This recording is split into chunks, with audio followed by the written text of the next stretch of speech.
Have you ever heard of the legend of the Wendigos? These are supernatural and mythical beings that feed on human flesh. Their cold, powerful skin is resistant to almost anything except fire. And although they are blind, they make up for it with acute hearing, unbeatable speed, and tremendous strength. Fortunately, it's not easy to become a Wendigo. Unlike werewolves, Wendigos don't infect you with their status by biting or scratching you. The only way to become a Wendigo is to eat human flesh in the cursed area they inhabit, consisting of a forest and a huge cave. You may wonder why I'm so interested in these monsters, right? Well, today, I will tell you about the time I encountered a Wendigo, and that encounter almost cost me my life. That day, my friends and I were going to meet at my family's cabin. They were going to come together while I was going to go a day early to set up and prepare everything for them to arrive. The trip was long and annoying, as it used to be, but when I arrived, I felt at home. I started to clean up all the mess that had been left at the house from my sister's birthday party there. She had told me that she had left everything in good condition, but I knew it was going to be a mess, so I was right to come. Suddenly, something cut my thoughts short. I started to hear footsteps coming from upstairs. Was there an invader? How was that possible? Everything was locked and no one had forced their way in. There were no stairs nearby, and the house was high enough to enter through the chimney. Maybe it was my imagination, but just in case, I grabbed a knife and carefully made my way upstairs. As I approached the room, which was where the sound was coming from, I walked slowly to its source. Each step I took was quieter than the next. The sound became louder and louder. I could no longer deny that there was something. With a violent kick, I opened the room, and there I found the cause of the commotion. It was a small rat crawling out of a pizza box. Part of me was relieved, and part of me was furious with my sister for leaving something like that in the house. I turned around to continue cleaning downstairs, and in front of me, there it was. A huge 6-foot being was a few feet away, walking in my direction. I wanted to scream, to run, to cry. I couldn't do any of this. I was paralyzed with fear. And when I think about it today, I realize that was the reason I'm still alive. The being slowly approached me. At that moment, I saw its eyes. They were light blue like water, but strangely crystallized. This monster had something strange in its eyes. It was as if it was lost. That's when I realized that it was blind. At that moment, I remembered all the legends my grandfather told me about this cabin. Our parents would get angry when he told it, and we listened attentively, very amused. We never thought any of it was true. We never thought Wendigos really existed. Remembering everything my grandfather had told me, I stood still, while the being walked, lost, looking for the source of the sound. Once it moved away, I walked slowly down the stairs. With each step I took, I felt more terrified than the last. Every fiber of my body was cramping. I felt an icy chill run down my spine. Somehow, I managed to hold it together until I had the worst luck of all. The same rat from before ran past me, and from the shock, I slipped and fell down the stairs. When I got up, I saw him in front of me. The Wendigo was with his face in front of mine. He hadn't seen me yet, but I knew he was there. I could feel his breath on my face as he moved his head around looking for me. The monster opened his mouth for a moment, and I thought it was the end of me. I could feel his horrible death breath coming in through my nose. I was terrified. I wanted to cry as hard as possible. and succumbed to my instincts to run, but I knew it would kill me. After a few seconds, it was all over. The monster came back up the stairs, and I lost sight of it. At that moment, I decided I wasn't going to walk anymore. I ran as desperately as I could to the exit door. On the way, I felt something coming at me at an enormous speed. But before it could reach me, I slammed the door in its face and locked it. As it destroyed the door, I got in the car and sped to the nearest hotel. I had survived. After that, I called my friends and told them not to come. Thinking it was a joke, they went anyway.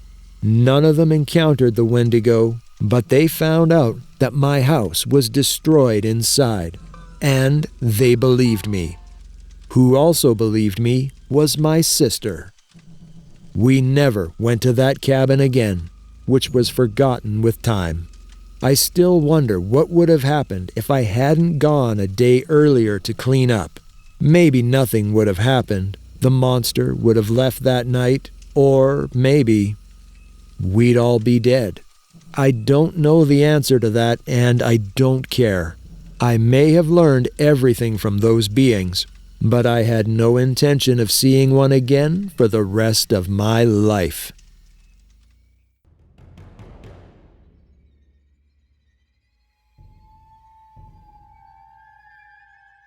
Hey guys, my name is Alex. I'm not an adventurer or a troublemaker. I'm a quiet person who has his little adventures in life, but nothing that can put me in danger. I've always been that way, and nothing has ever changed me. But sometimes you don't have to look for danger. Sometimes it will find you. What happened to me happened relatively recently, not more than a year ago. Albert, my father, was the victim of a plane crash, which had a technical failure and went down in a forest. He and his friends were lost for several weeks, until one day they found my father. He was the only survivor. According to the rescuers, this experience had fractured my father's mind, and since he came back that day, he was unrecognizable. And how could he not be? While he was in that forest, he barely had any water. All his friends had died in the accident, and those who survived died in attacks by wild animals or snakes in the area. But worst of all, in order to survive, my father was forced to revert to his basic instincts. Not daring to fight any bear or any more dangerous animal, he had to devour human flesh. That of his friends. We understood how traumatic this could have been for our father, who refused to speak to us from the moment he arrived. His eyes seemed lost. It was as if he was here, but at the same time, he was no longer him. As the days went by, nothing changed. His behavior was more and more erratic, but he didn't seem violent or dangerous. That's why my mother went out shopping, leaving me alone with him, and risking my life in the process. As soon as my mom left, curiosity got the better of me, and I went to my father's room to visit him. When I walked in, he looked like a rabid animal. He just stared at the wall, trembling. Even though he looked absolutely furious, I could see how he was struggling to control himself. But why was he doing it? Why did he have to control himself? After taking a few steps, he realized I was there and looked at me angrily. "Alex, what the hell are you doing here? Go away! Leave now! Leave me alone!" Startled at this new attitude, I walked backward in fear. I turned to leave, but suddenly, my father spoke to me again. "Stop! Come here. I have to talk to you. You've been very bad to come and bother me." "I'm sorry, Dad. I'll just leave." My father stood up resolutely. He wasn't shaking anymore, but he was sweating as if we were inside an oven. His eyes were getting bluer and bluer, and his head was turning every which way along with his hands as if he was going blind. The skin on his mouth began to open, and part of his hair fell out. My father began to walk towards me, and I watched his arms dislocate and stretch in a way that was not human. Without warning, my father jumped toward me, and the same fear made me fall to the ground, saving me from being caught. I stood up and ran as fast as I could, but with one swift movement, he grabbed my shirt and threw me against the wall, leaving me farther than ever from the exit.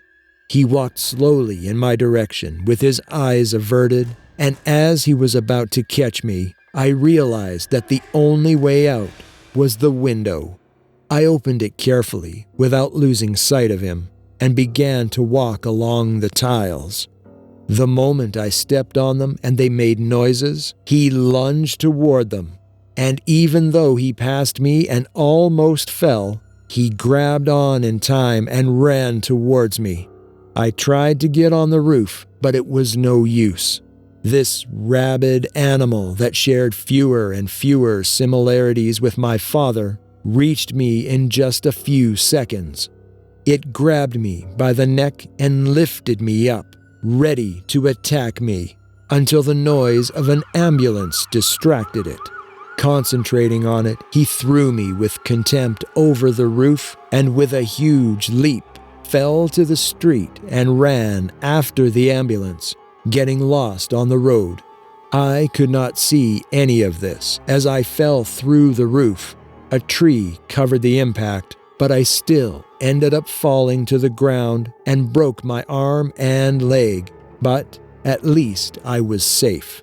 When my mother found me on the ground, she took me to the hospital in desperation. We never found my father again. No doctor or police understood what happened to him and how he transformed into that monster. So they attributed it to me being too scared and exaggerating what happened. But I know what I saw. As for the ambulance my dad was chasing, it was found destroyed on the side of the road. Those in the ambulance were never found, but some traces of blood led them to the forest just a few blocks from the town where we lived. Sometimes some people say they see movements in the forest, like a wild animal roaming the place, but they don't know which one. I just keep quiet. I know that monster is my father.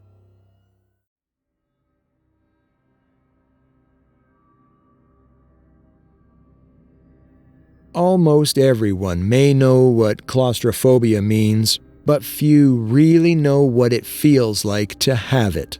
That horrible terror you feel when you are in enclosed spaces. The walls start to look smaller and smaller. You feel like you can't get any air, and a horrible sense of panic takes over your body.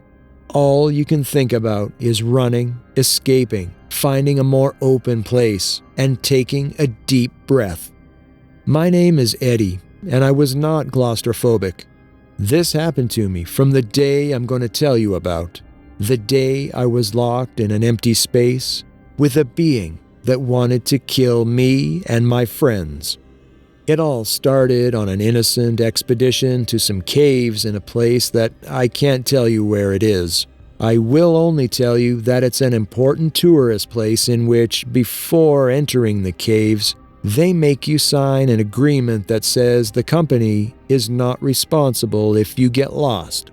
Once you start the tour, they constantly remind you that you can never get separated from the group and the guide, because if you take another way, for sure you won't be able to come back. I'm not going to lie, my friends and I went with the idea of disobeying this rule. It may seem ridiculous and childish, but we honestly believe that this was all publicity, that it was just an excuse to sell the trip in a cave that, on its own, for sure, was not very interesting. Once we started the guide, my friends and I went after everything, and as soon as we had the chance, we took a different path. A friend was filming the whole route to upload it to YouTube, but in case we got lost, we could use this footage to retrace our steps. We started walking, always careful not to get lost, and something strange started to happen. We started to feel a very intense noise coming from in front of us. The floor began to move and we lost our stability. It was an earthquake. We ran backwards before something happened to us, and we felt small stones falling on our heads. Without realizing it, we had put our lives at risk in the most ridiculous way possible. When the noises started to stop, we noticed something in a panic. Nervous as we turned back, we took the wrong turn. We tried to see the camera and move forward to where we were when the earthquake had started, but a scream ahead of us chilled our blood and made us all freeze in fear. It was as if it was an animal, and its war cry echoed throughout the cave. More cautious, we kept going forward until we finally found the place where the earthquake started. From here, all we had to do was turn back and watch the video. We all turned our backs to the road to go back, but we heard a noise behind us. It was the same animal, but now it was just a few centimeters away from us. When we saw it, we didn't understand that it was in front of us. Its body was lean and tall. Its blue, circular eyes were spinning wildly.